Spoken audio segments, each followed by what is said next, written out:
It's the best US players against the best Team Europe players. One match, the winner takes it all. Of course, it's prestige. There's no money in it. I feel honored to do this and to be here.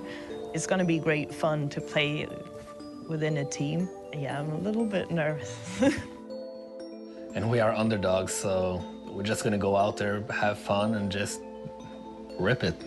I mean, you're representing your country, so it's a big difference. You know, not too many people have, you know, can say that they've been on that team before, and, you know, for me to be able to say that now it means a lot. I think the President's Cup, you know, brings a little more to the table because it's a team instead of an individual play. This President's Cup is definitely more exciting than a regular tournament because we're playing with people that we normally play against. Hopefully I win my match, and hopefully everybody else on the team wins the match. This is about the only time I want these guys to really whoop the course. You know? It's honorable to be here and play against the best in the world. It's more about the honor of the game. You have a chance to compete for your country and wear the colors proudly. And it's not like a regular tournament where you're trying to beat the brains out of anybody else and just all-out win. You want to have good sportsmanship. You want to show how honorable the game can be.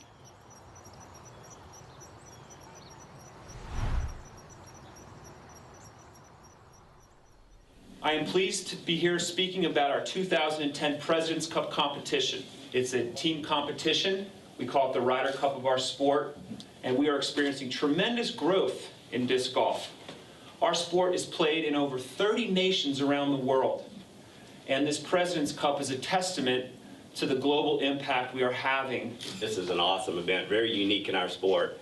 While it's about national pride in the Americans versus the Europeans, ultimately it's about unity for the sport of disc golf, and that's showing the world what disc golf is all about. Why not make a team event? I mean, we have a team events in disc golf, but they are more like club against another club, or there can be lots of clubs in club events.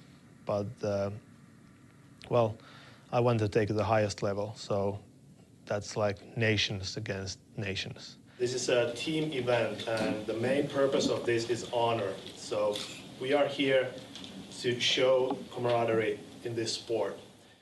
And I think they take it more personally, like, if they don't beat us, then they haven't climbed to our level yet since we invented the sport. So I think this history is, the day that they do beat us is going to be big for the sport, because it's saying, hey, there's other countries who can learn the sport, develop it, and create players at a level who can beat the people who are the best. We are really looking forward to this game, and we have done it 3 times before, and I hope the 4th time will be Europe time. You know, there's no monetary things happening at this thing, so this is about being a sport and showcasing the best players on the planet. We ended up like having 2 teams because there were only 1 or 2 guys from Japan traveling over to the European Open, and maybe it's not time yet to have the Asia in the game, but most certainly we are open, for example, for that. So we are not only making a Europe versus US thing. At the moment it is, but maybe in the future we can have 3 teams or more, yeah.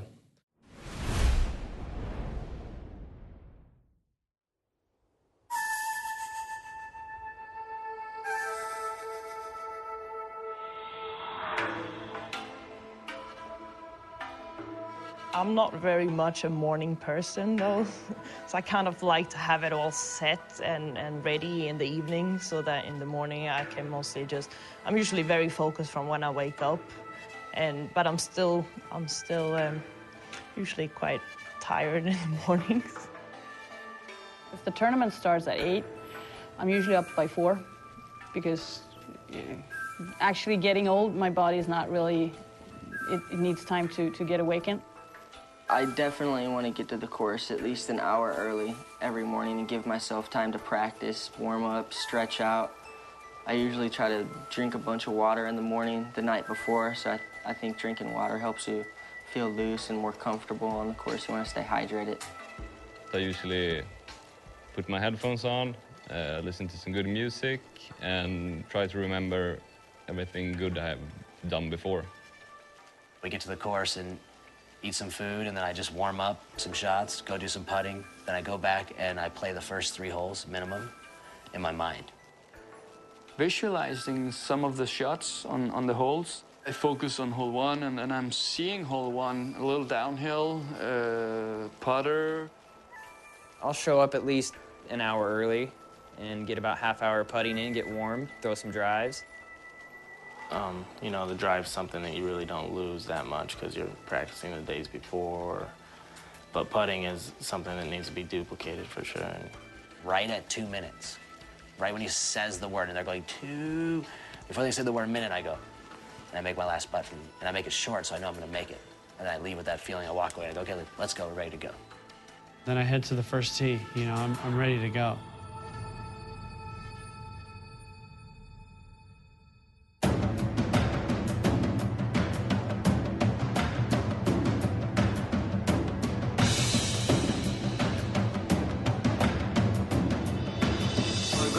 Thought and planning has gone into constructing these teams to represent the 2 great continents. With that, I will begin with our guests to introduce to you Team Europe, the 2010 President's Cup. Team Captain, Hans Tegenek. Team USA, Team Captain, David Greenwell. Camilla Järnberg, Lagerholm, Jussi Heinonen, Johan Espen Mekkelje, Hans Krugler, Valerie Jenkins, Reddick, Paul, Eric Hesflake, Nathan Goss. A round of applause for all of our teams, our staff, as we are about to begin this international event in disc golf, 2010 President's Cup.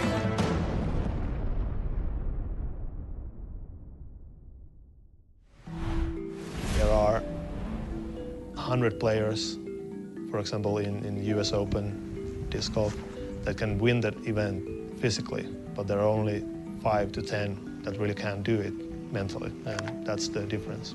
I think anybody can be really good in this, but the best players are going to be the ones who are more athletic to start with, and the ones who put in the most time practicing shots.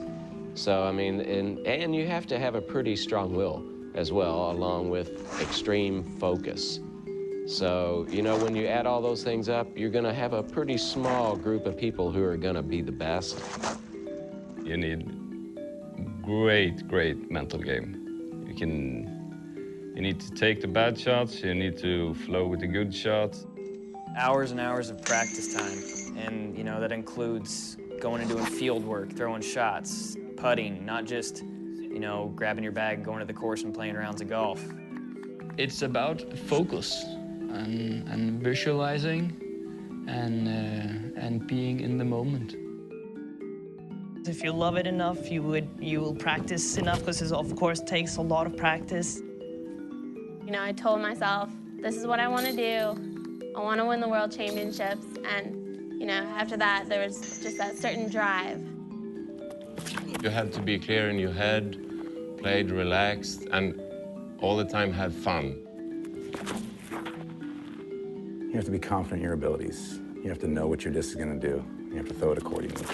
And beyond all the physical traits and attributes it takes to be very good at this sport, you have to have a really good head on your shoulders. Oh, wow. Dude, my angle was perfect, straight up and down. It goes, that was going to go a mile downtown in the center. That was ridiculous. Oh, I thought I threw that dead money Dude, perfect. I fell in love with it as soon as you let go. I was like, you did. I knew it was perfect. The heat and the steam angle. Angle was money. Straight up and down there in the middle. That's how it got me one year.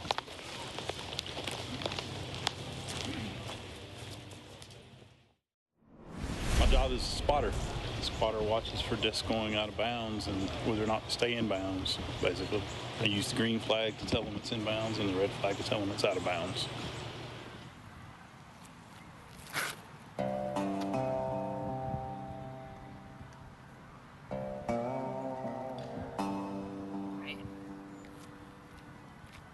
I think when things are going bad for me, it's usually because I'm I'm not in the moment. I'm probably thinking all sorts of stuff and thinking scores and thinking last hole or something. If I couldn't put the hole behind me or the putt behind me or whatever, you know, it's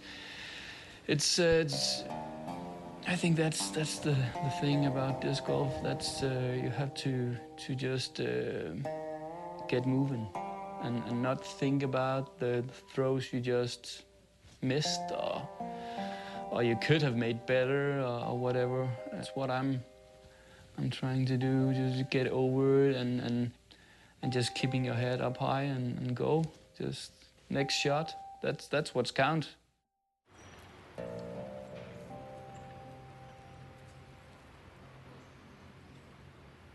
Actually creating the flight with an inanimate object is pretty cool.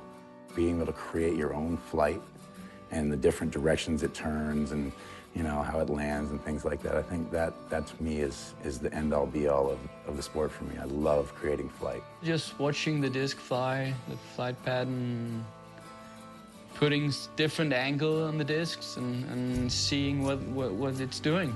Always liked throwing things, and I just liked the way to watch the disc fly. The way it flexed out when it did like perfect S-curves and stuff like that. I love just seeing the discs fly. It's just like watching it fly is always beautiful. The possibility of making a really good throw, making that huge putt, doing the impossible. And I love the game because it's fast. I really like being outdoors. You know, that's big for me, but pretty much the competition and, you know, competing for titles and getting better. I'm really like a competitive guy, so I like to compete, I like to win. The excitement in disc golf, for me personally, is the competition. I love competing, and I love being a professional. Competition levels. I mean, they've gotten so much higher and higher in the past few years. It's amazing. I mean, it's the whole sport is coming up as a big field. It's like the talent pool is much deeper, and that really excites me these days.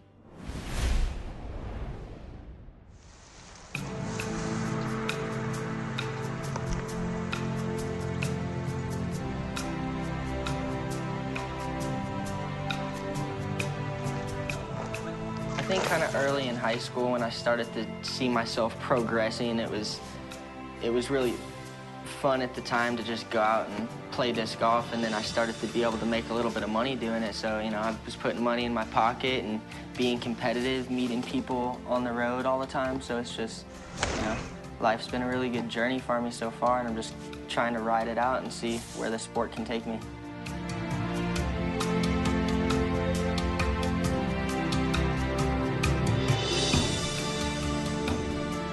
I feel like I can always do a lot better. I have high expectations for myself because I play all the time, and I'm learning to appreciate the sport a little bit more in my older days.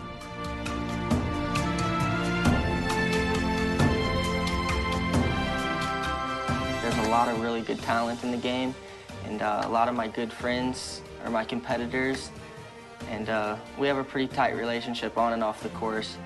So I respect a lot of the players that are playing the game right now. The people before me, the King Climo, Barry Schultz, Dave Feldberg, all the other guys.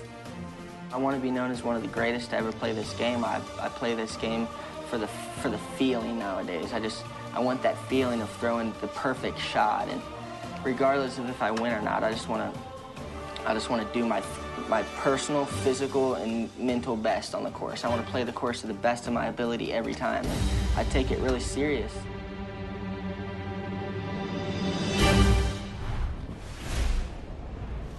Yeah, there's a shot, went short, stood up, rolled in the tall grass. She went in to get her disc and came flying out, rolling on the ground. Man, it ain't nothing to laugh about. But she got hit a few times, and there's a big swarm of bees down there.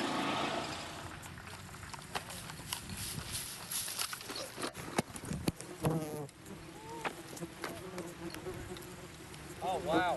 It's a huge nest. It's just a freaking huge nest.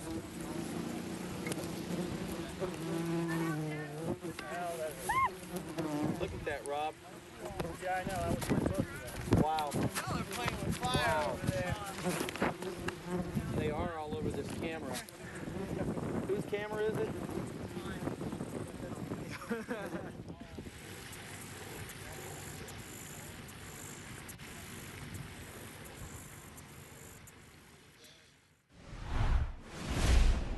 From Sweden, Johannes Högberg.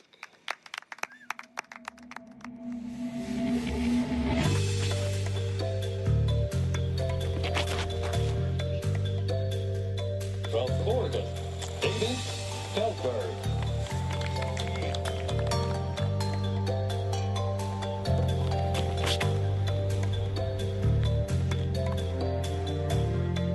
From Sweden, Evil Dahl.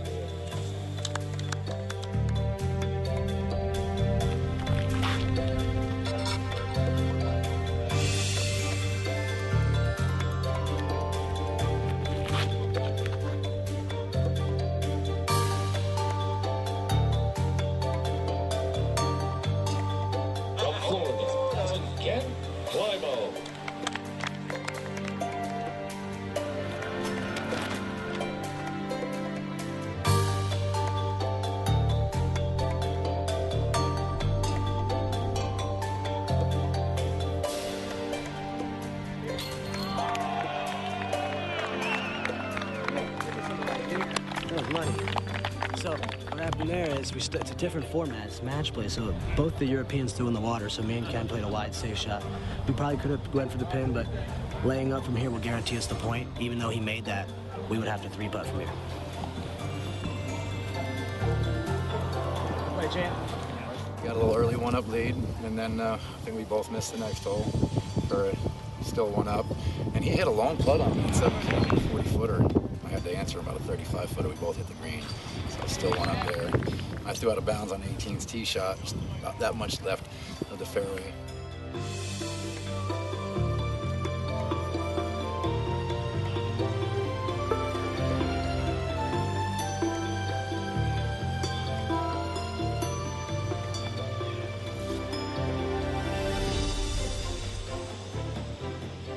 Let's check that puppy on that position. Make sure she's out. Quarter inch. Give it some space. Less than a quarter. Casey.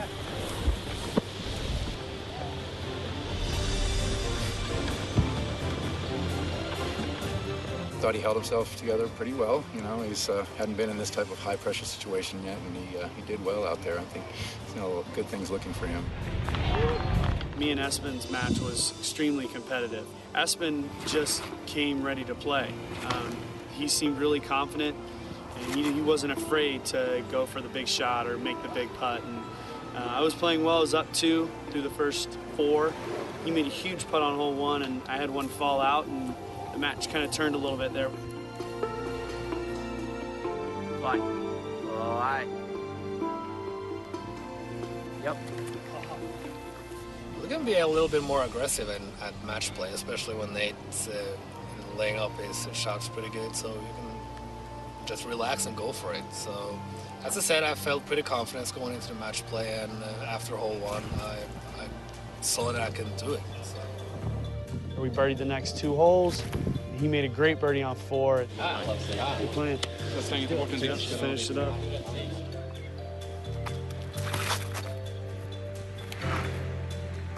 Get up. Get up. Get up. Go. Unfortunately, I threw in the water on hole 5, and that was all she wrote.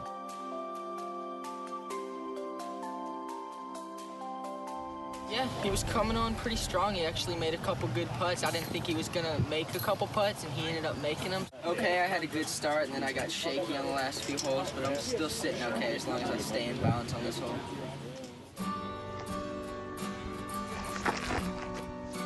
The first round was really the first part of the tournament, first competing here on this course.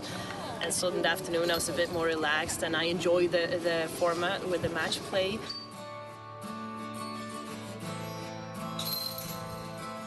So I played really, really well at the first 6 holes. So that was fun. So I was even with Valerie after 6 holes. Yeah. That was good.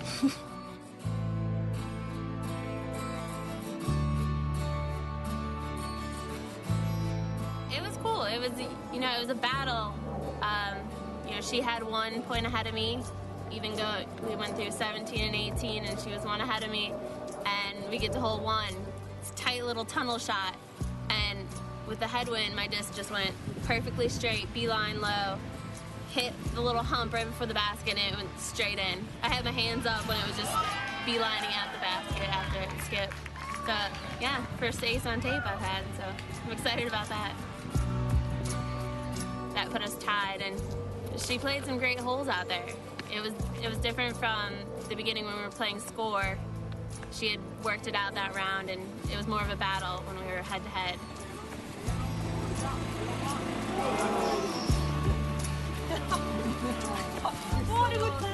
In the end, I was, I think I did, I shaked it off. I've played with KJ numerous times before, and he's a great player, you know. He didn't play his best earlier, so I knew he was going to come out firing in the second round, and he certainly did. He birdied the first 3 and got 1 up on me, and it was really a nice battle all the way down to the finish. Had a good start, and Paul kept it up, and we played both really good. Back and forth, so, you know, definitely couldn't keep my guard down. He's like I said, he's a great player. It was fun, yeah. Well, it was actually a lot of fun today. Like you said, I didn't know I was going to be playing on the team till, you know, about a day beforehand, but I knew I had a shot the whole entire time. And then to actually get the whole experience with the team and the camaraderie and everything, it was a blast. It really was. It's a different monster when you're playing a team on teams. It's not just an individual thing. You're not just playing against the course. You're playing against other people for a short amount of time, rather than a tournament's more like 72 holes. And this was just a short 2 9-hole stretches, so it's more at hand. Pull it off, champ. Oh, be as good as you look, baby. Get it, Cubo!